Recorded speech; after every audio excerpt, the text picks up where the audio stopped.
What is up, YouTube family? Thank you guys for tuning back into Wilburn Reactions. My name is Chod. If you are new to the channel, make sure you guys smash the subscribe button for me. Get this video a thumbs up, notification bells. We just left off with the Who, and we were talking about the drummer Keith Moon and his story, which is sad. And the moment at that moment where he went off and that fan got to share the stage was iconic. The craziest thing. Well, not I'm gonna say crazy, but an iconic thing I heard. But we're heading back into the Who, and this is a concert, right? And it says a concert crush, fascinating horror. Don't know where we're going, where we're headed, but we're about to find out. Let's dive in, guys.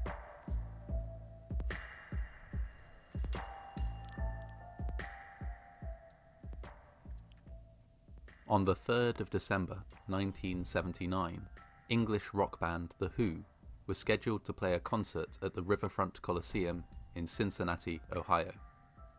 Thousands of general admission ticket holders gathered outside the venue hours before the scheduled start of the concert, but were kept waiting outside by organisers while final arrangements were made for the night's performance.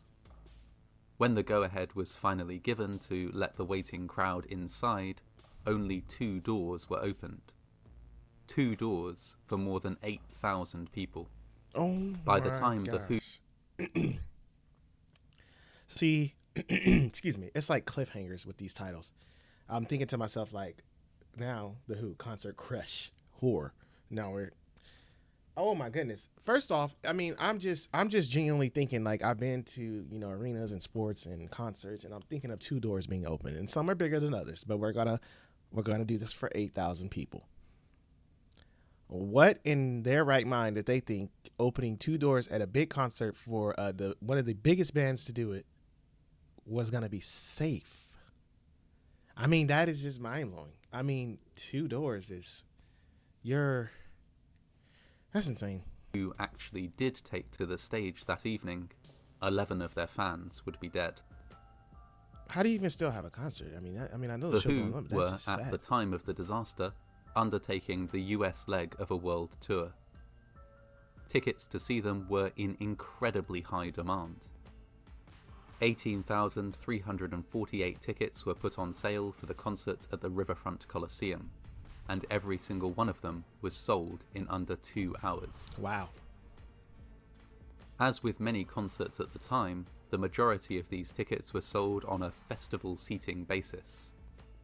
Another way of describing this might be first come, first served. That's the weirdest thing I've heard about. Under the that a lot. festival seating system, general admission ticket holders could pick their seats within an assigned area, and so those who entered the venue first would generally get a better view than those who came later. This system was not without its problems. When seating wasn't assigned, many people would sit in the aisles for a better view, sometimes completely blocking them. Minor crushes were also common, as fans would often gather outside venues hours before concerts began, and then rush the gates when they opened in a race for the best seats in the house. On the 3rd of December 1979, this is exactly what happened. Many ticket holders had been told by a local radio station that they would be granted admission from 3 p.m, and so arrived a few hours before that at 1 p.m. They gathered in the car park outside the Riverfront Coliseum, smoking, drinking, socializing, and waiting for the doors to open. But the doors did not open. As time passed, the crowd swelled. At around 3 p.m, police were called in to manage the growing number of people outside the venue. By most estimates, there were several thousand people present at this time, with more arriving every hour. The doors remained shut. As the hours wore on, the crowd concentrated around the closed doors. It's so crazy because just hearing this little part just sounds like whoever was in charge of this venue, this event, putting it out there and getting everything in line wasn't doing their job really, because obviously these people, were under the intentions like the doors were probably going to open early for somebody to get the best seating. But obviously we got multiple people coming up. Time is passing. Cops are showing up now to try to control this crowd. I would think cops are supposed to be there anyway, and this is supposed to be under control. So it sounds like whoever was running this didn't have it all under control. Like they didn't have this thought out. It was just like almost like you think this is about money sometimes. Like, oh, we're just gonna sell out tickets and let it do what it do. Like let the people do whatever they want. You know, let's not organize this. Poised for the moment when they would finally be opened. By 7 p.m, 4 long, cold hours after many in the crowd had been told they would be granted admission, some fans were losing patience. Small crushes developed around several of the doors, with people pinned in place against the glass, unable to move as those behind them pushed blindly forwards. The venue, however, wasn't ready. Organisers didn't have enough staff available to act as ticket takers, and also wanted to allow the band time for one final sound check before the concert began. This sound check, according to some witness testimony, played a fateful role in what happened next. From outside the venue, it may have sounded as though the concert was beginning, something which caused patrons at the back of the crowd to start pushing. At roughly the same time, 2 doors on the right side of the main entrance were opened. The result was an intense crush around these doors. Staff from the Coliseum tried to hold the crowd back while they doggedly checked tickets. The crowd compacted, creating not a stampede but a slow, steady squeeze which lasted around half an hour. Oh my gosh. Reports of the crush note that people were pressed up against the glass doors, or picked up and carried by the sheer pressure of the crowd. Survivors report feeling that they were trampling on fallen concertgoers, but being so tightly pinned in place, they were unable to do anything but scream for those further back in the mass of people to stop pushing. One survivor recalls quite vividly being stuck, standing in a crowd so tight that everyone around him was straining upwards, mouths open, just trying to breathe. The heat of bodies created a visible vapour cloud over the densely packed throng of people. The police, watching from outside the venue, refused to help. In part, perhaps, because they believed the crowd to be composed largely of hysterical drug users. I mean, I'm gonna give like my 2 sides of this with the cops. I would say like, hey, I mean, it's like you sign up for something. Like I wouldn't say sign up, but you get into a field of something to deal with stuff. You know, being a cop is not easy. You know, but that's what it comes with, sadly, in situations like this, and that's where you have to step in. But at the same time, I get what they're saying, because it's like this crowd is kindly already went crazy. What more can these individuals that's in there, what can they do? Like, I mean, of course, their authority probably could have did something, but you got a frantic crowd pushing. I mean, you would have to get that backside of the crowd calmed and then, you know, trickle down to the front. But them pushing from the back and making those people in the front get crushed. I mean, I see both sides like get involved, but then I see the non-involvement. But I guess I would lean more towards you have to kind of technically get involved with that to try to calm the situation down. But I mean, it sound like it would be tough to even try. And I'm thinking of the time this is happening. This is not like today's world where they can go in there. You know, this is a different time, different era. But I don't know. What's your guys' thought on that one? I want to hear what you guys say. Several survivors report escaping the crush and running to the police to beg them to take action, only to be reprimanded and told to refrain from telling the police how to do their job. In any event, no help was forthcoming from the authorities. But what about the staff within the venue? It appears that they didn't realise the magnitude of the crush until after most of the concertgoers had been admitted. Although several people died within minutes of the crush beginning, their bodies were held in a standing position by the pressure of the crowd. Oh my gosh. Only once the crowd cleared did the dead and injured become evident. Also revealed was a raft of shoes, wallets, clothing and other personal effects that had been ripped from the bodies of those in the crush, along with thousands of bloody footprints. Indeed, some patrons would only later discover blood on their shoes. Management of... I'm sitting here thinking to myself, I've heard about stories like this. I mean, not as severe as this one, but you've heard about people being in like a recent like crushed at concerts, like they're in the front by like the gate area, you know, and they said the back of the car was pushing up and you're getting crushed. I mean, there was I forgot what concert it was. It was a rap concert. Someone like a boy and a kid. It was like a few people that died. And I sit here and as they're describing this, there's some horrendous deaths out there. You know, we always talk about like fear of drowning, fear of fire, catching on fire and burning to death. You know, stuff like that.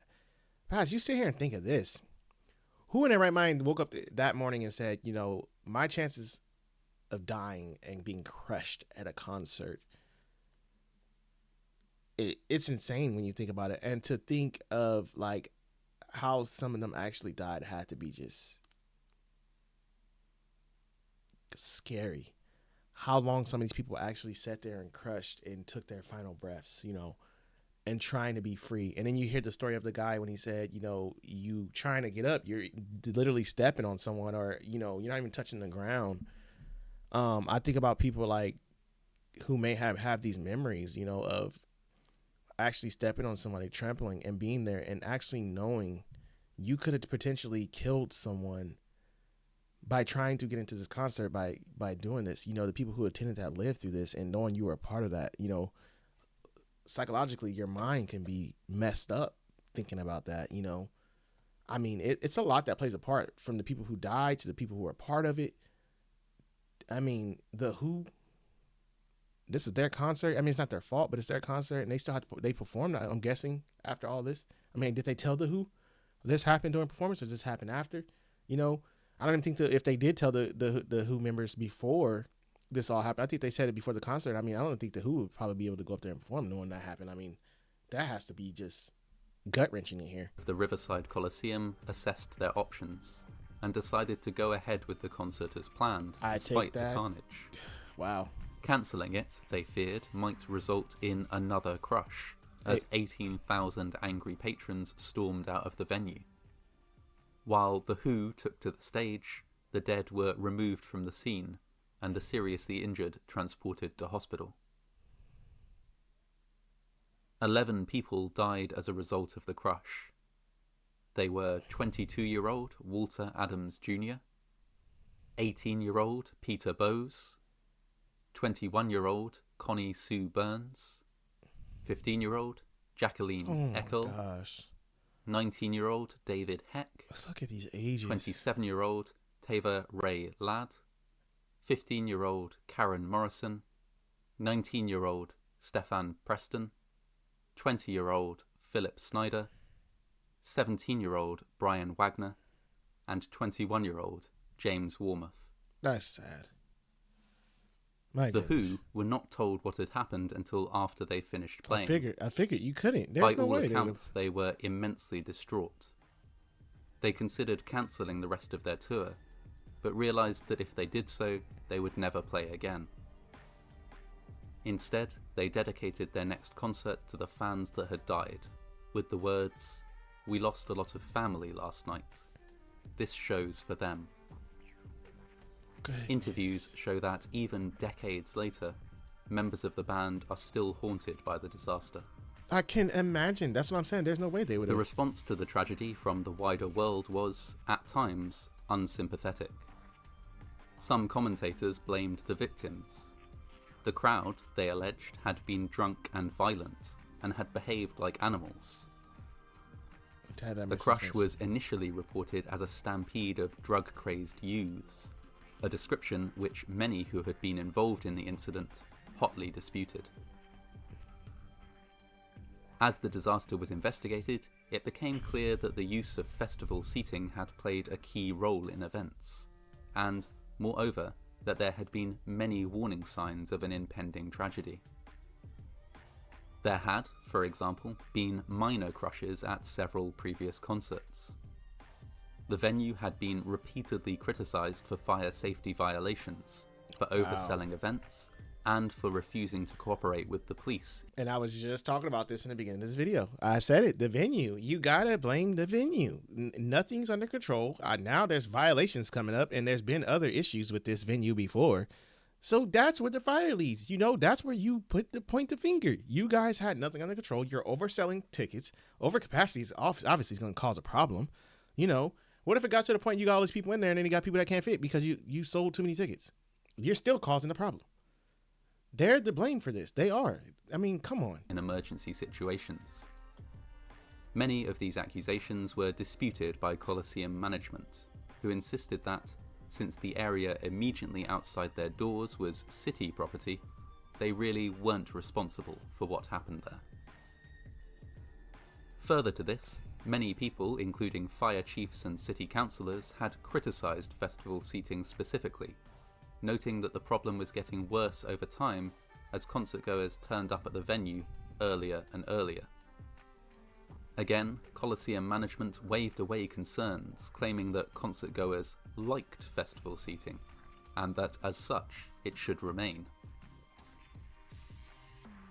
As a result of the Who concert crush, some action was finally taken. Cincinnati, along with several other cities, banned festival seating, and now limits the number of tickets that may be sold for an event to guarantee a certain amount of space per person inside a venue.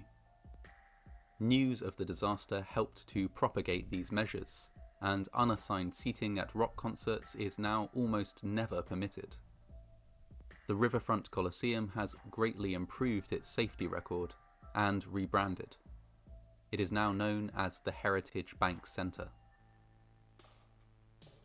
More than 35 years after the disaster, a memorial marker was installed on site, bearing the names of those who died. The text on the marker gives a brief summary of events that transpired on the 3rd of December, 1979. 11 concertgoers, trapped in a crush of people, died at the Southwest Plaza entrance to the Riverfront Coliseum, waiting to see The Who. Many others were injured in what was the deadliest concert tragedy in United States history. The tragedy spurred passage of a crowd safety ordinance, which became a model for the world. This is mind-blowing, guys. Oh my gosh. I keep telling you guys, man. Wow. This one's hard. This is a tough one to swallow. That's tragedy. That is tragic. My goodness. To to know. I mean, like I said, there's many people affected in this. There's a lot of people, the people that were in the crowd. And for those who have no general care for what happened when he said that moment that, oh, that's because, excuse me, there was a rowdy crowd and they were drug users. And here we go once again, throwing this drug user term out there, right? Yes, people use drugs. We get it.